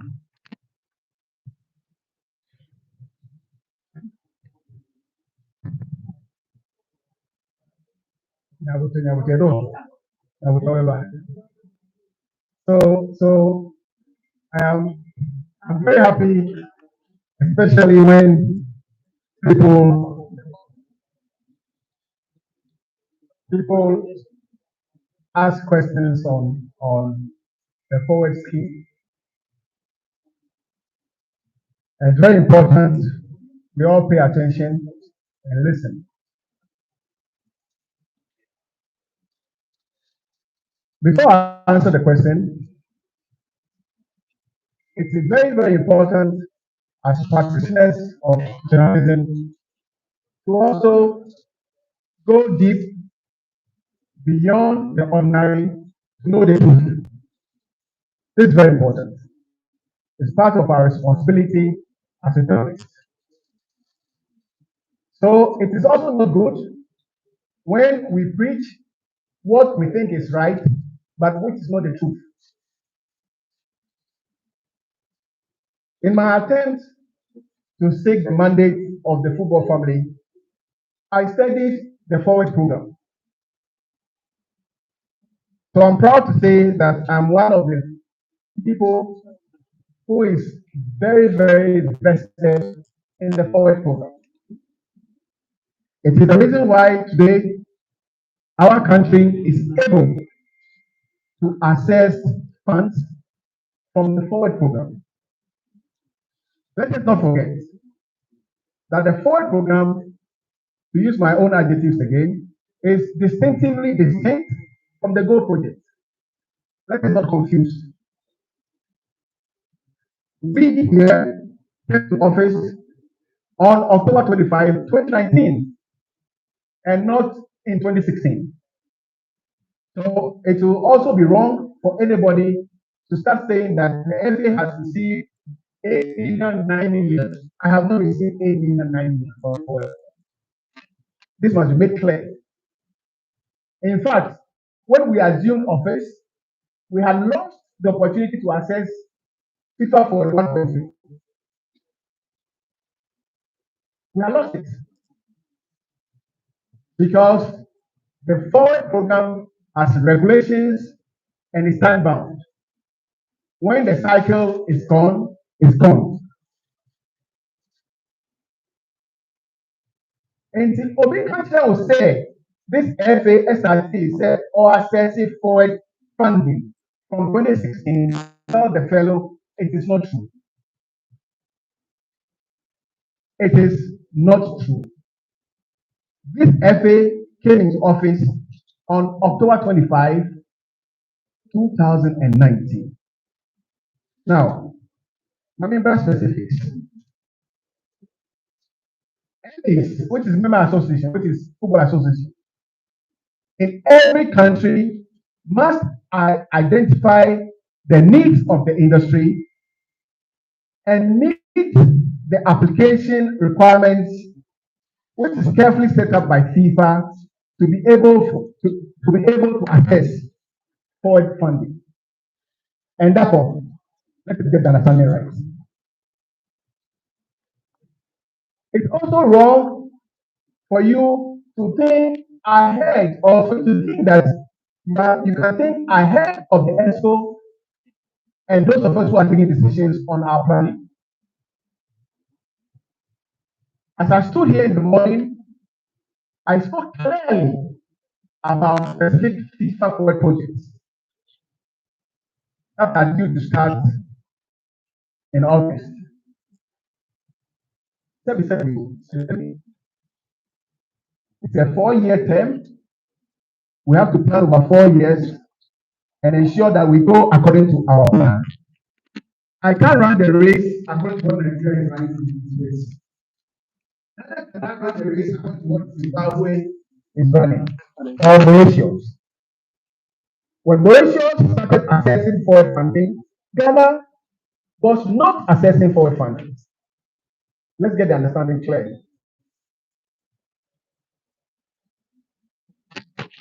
When lots of countries started accessing forward money, Ghana was not able to access forward money. We even read of a country having constructed 14 beaches. Is that not true? what turned out to be the true case. It was false. If you remember, there was a news break that the Gambia have used foreign money to construct 14 pitches. Basic calculation, I think Babu also said. So in case we missed what I did say, let me just recap. I have said here that we are constructing floodlights on the AstroTurf in Pram. I have said here that the entire land space is going to be walled or fenced. I've said here that we are going to construct a 40-bed accommodation facility. I have said here that using the same foreign money, we're going to construct 2 top-of-the-range natural grass pitches. I've also said here that we are going to invest in the procurement or purchase of vehicles for football development in the regions. These are our identified needs. I've also said, and we have done it already, what did we do? We have invested $742,000 in the construction of the first ever FIFA standard AstroTurf in Upper East. Is that not true? This is the judicious application of funding available to the FA. Please, we're running our own race. We're not running the race with Angola. Their needs may be different. For example, Canada is a member association, belongs to FIFA. They also access FIFA money, same like Ghana. They are not into construction of pitches. They are not into construction of boreholes. They are not into construction or purchase of footballs. They use the money to service the newly created Canadian Premier League. That is Canada. So we are all different. Some countries solely use the foreign money to run their leagues. Some use their money to pay national team coaches. What I can guarantee is that through the hard work of the Secretariat, aided by the legal department, Ghana is at the minute assessing funding for FIFA. And we will judiciously apply same to the development of football. I have said here that one of the legacies I want to leave is to do what? Is to make Pram come ahead. And by the grace of God, it will happen. Thank you.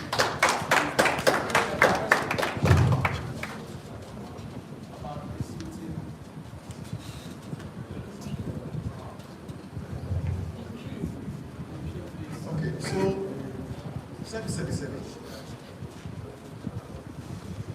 I did a bit football. I'm not about before we know her. Dr. James Appiah, I didn't know football. Yejina Eddie Yamama to serve football. Come out, rap, Appiah, and Captain Blasters. I'll be a journalist.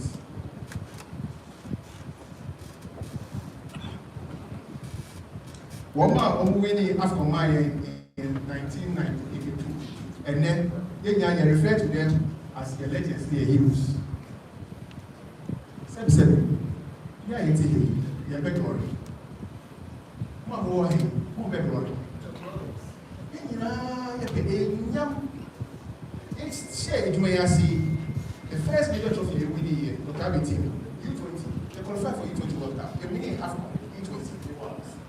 Everyone, Mauritius, Community and World Cup. Manyanji, 1980. And can we see you? Black Stars, and the most premium products. The members of Black Stars, at the end of the day, because what we say,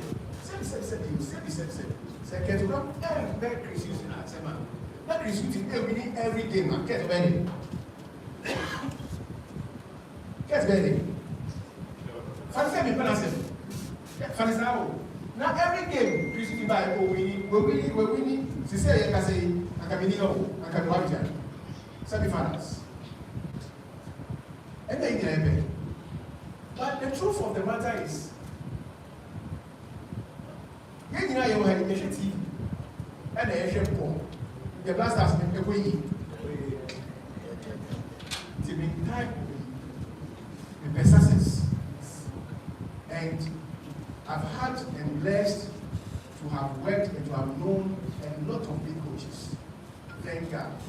The university is Ferguson. I'm from Grant. When I've had a chance to demand of them, I demand performance. Like I said, the one of them is showing the team now on the screens. As you see, a team playing good football and winning games. And this is the demand I'll make of every coach that works for Ghana. What do you mean? He is on the expo. He demands performance. And he's going to demand performance from every coach I ever employed. Who's me one? Me one. It's a patch of Ethiopia. Ethiopia. Except you. And continue with me. Anyhow, Egypt, 2-2 First game you lose, you move. Last game you lose, you move. And say, they continue to support the cause. God willing to get the right coach. And with patience, they will take us to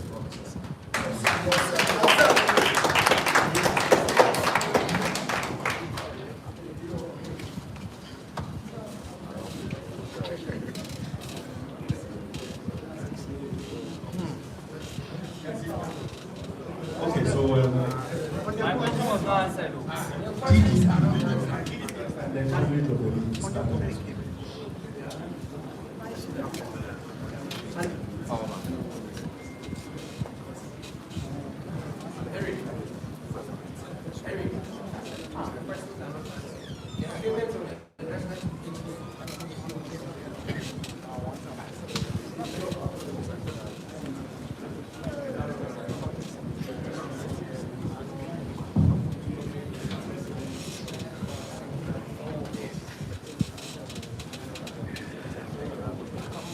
let me take DDP.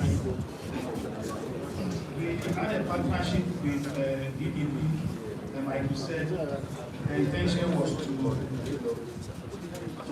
the promotion of the Premier League and other FA products. We have challenges in the deployment with the sports authority. So that affected the relationship.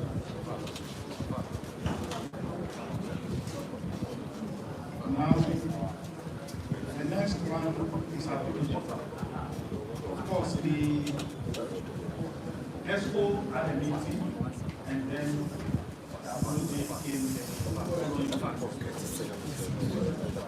there's no email because the group had to meet and then had to come out.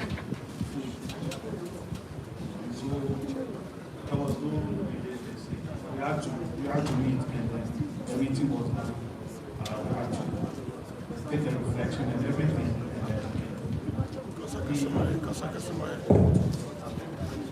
Payment to other national team coaches. So currently, it is only the Blasters that the coaches have contract for which the Ministry of Youth and Sport supports us with payments.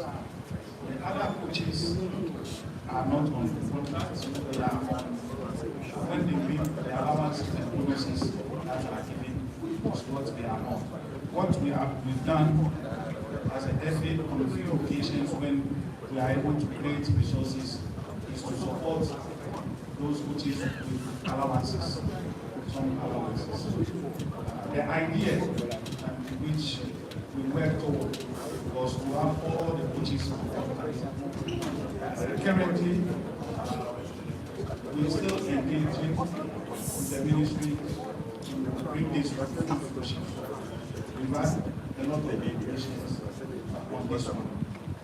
So currently, the current situation is as a result of that money, we support, which is apart from the bonuses.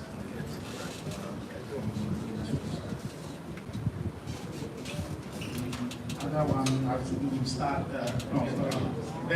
bed power. Yes, bed power, since the relationship was amended, we've been working very hard to bring on a new partner like this. And that work is ongoing. And once we get a new partner, we'll make it that announcement. Sometimes coverage of the league. We've had a good relationship with Star Times, and we continue to stay engaged with them, and it's continuous improvement. The coverage of the league is not only about the team, it's also includes other factors, TV-friendly stadium and all. So we will continue with our engagement to ensure that we'll make improvement year in, year out. Now, employing additional cameramen. I think the quest is to have all our matches covered, and that is why the FA spend a lot of money engaging a lot of our brothers in the media to do coverage for us. From the women's Premier League, we have a partnership with Mass TV, again a member of the Star Times, through which we bring the women's league to our TV screen. So we do up to 2 matches, sometimes when it's possible, we do 3, and then the rest, the FA employees we do to cover it so that we get all the matches. He is in the disparate action and also to get all the news and get all the statistics right. The same happens with the Division 1 league. We again employ Division 1 league of 8 clubs. We have 24 matches for which the FA engages cameramen and pays them to cover for us. So that's why earlier when I was speaking, I said this engages a lot of the media gainful. Same for the Premier League, the matches that are now to start times, the FA cameramen, they are covered for us so that we get all the matches. I think the only thing left to cover are the players who I think the example was mentioned of Naki and in the rest. I think, like I said, for national teams, every Ghanaian, the qualifying mark is every Ghanaian. Every Ghanaian is qualified to play for the national team based on your skill set. So once a coach needs you, the coach will call you. The work for the FA is that when we identify a Ghanaian who is doing well anywhere in the world, including our local league, we make the environment friendly and acceptable for the person to offer their skill set to the development of the national team. It is then left for the coaches to select who they want to select. So when we go in for any player, the first qualification is that the player is a Ghanaian and is willing to offer his services to help our development. They are used. Our group are used since they were very young and I was very young.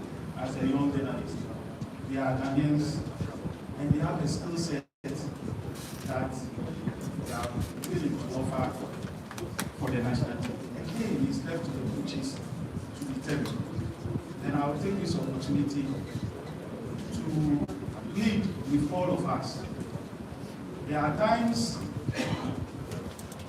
players do not go well, and there are times these same players, any player who has ever done the national team, just to give us joy. and good moments.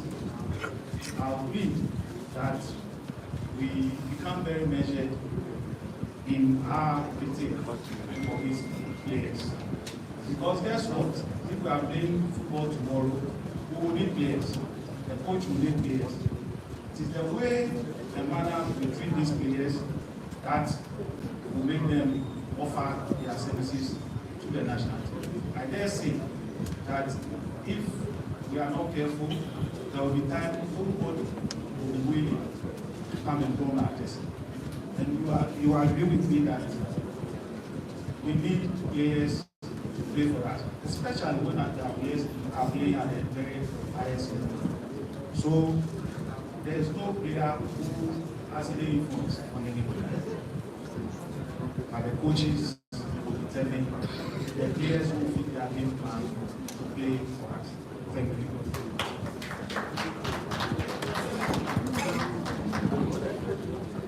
Thank you very much, Mr. General Secretary. I think there was an issue about Ghana sacking the coach after the 2022 FIFA World Cup. I just want to mention that he wasn't sacked.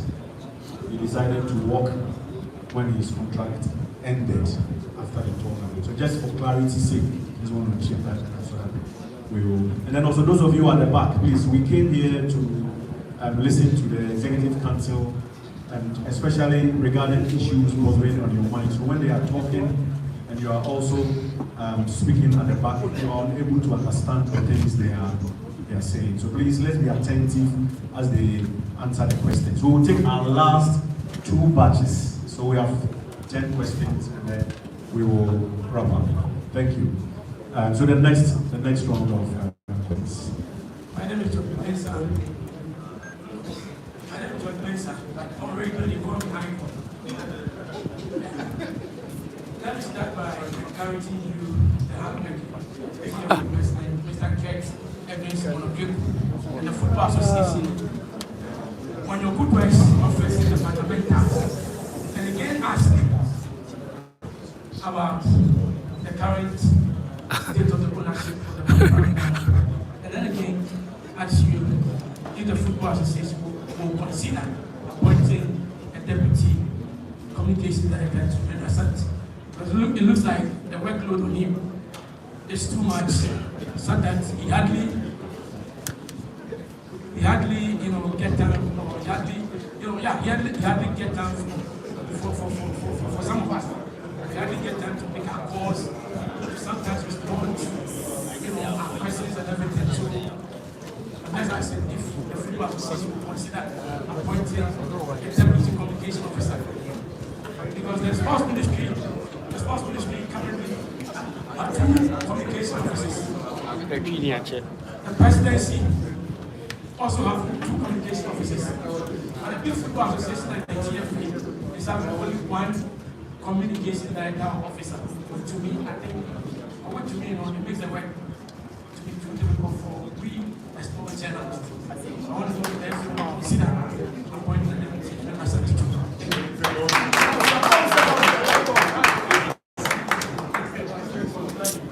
Departure of Rabbi Appiah Stadium.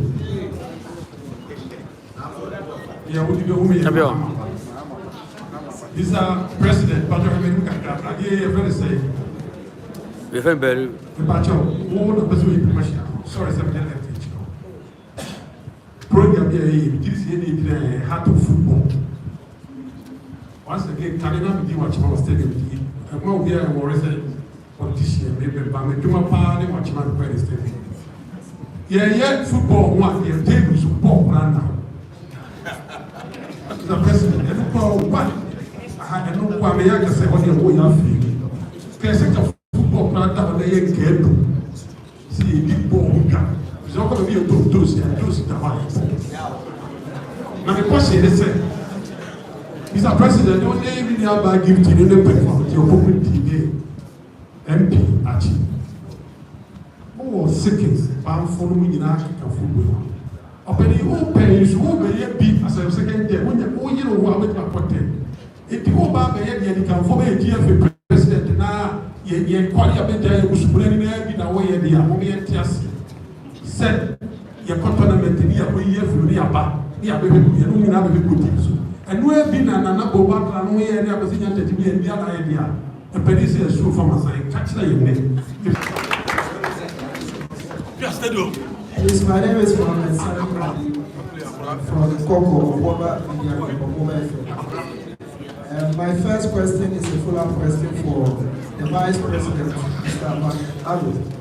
Concerning the budgets, when he was making his statements, he said that the $8.5 million permeating within the system, you do not subscribe to that, or you do not subscribe to that. Then, if that's so, I want to know, after which he said, the FA have to make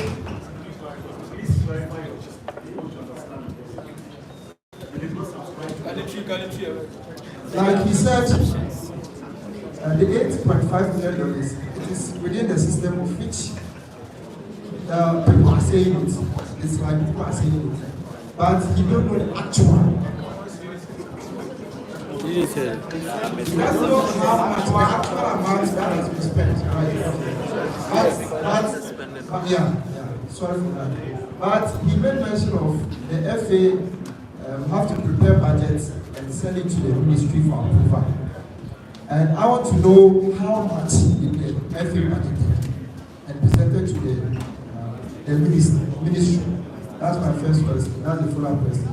The last question is, I want to ask, is it not wise enough whenever we are appointing a coach, so that we have the intake or the input from the technical director? Because so many occasions we appoint coaches without the input of the technical director. Like now, we have appointed some committee members to search for a coach while we have the technical director around.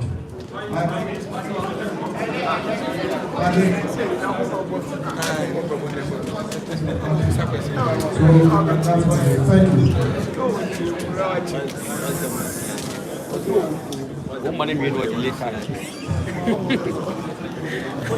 you.